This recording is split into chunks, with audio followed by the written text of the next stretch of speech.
শুভ সকাল। প্রতিদিনের pre market আপডেটে আপনাদের স্বাগতম। গত কার্যদিবসে সূচক 30.87 পয়েন্ট বা 0.62% কমে 4,933 পয়েন্টে দাঁড়ায়। ওই দিন বাজারে মোট লেনদেন হয়ে 457 কোটি টাকা, যা আগের কার্যদিবসের তুলনায় 1.35% কম।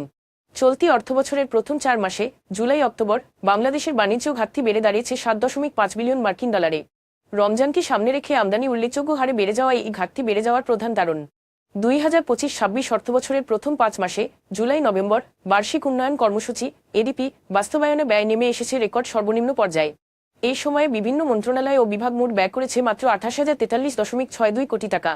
27টি তালিকাভুক্ত বীমা কোম্পানির সর্বশেষ নিরীক্ষিত আর্থিক বিবরণীতে উঠে আসা বিভিন্ন পর্যবেক্ষণ নিয়ে গুরুতর উদ্বেগ প্রকাশ করেছে Bangladesh securities and exchange commission BSEC. কমিশনের মতে, এসব অনিয়ম বিনিয়োগকারীদের আস্থা ক্ষুণ্ণ করতে পারে এবং বাজারের স্বচ্ছতা নষ্ট করতে পারে।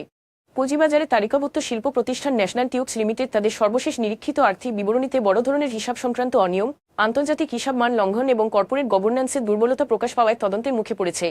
এখন এ পর্যন্তই, ধন্যবাদ।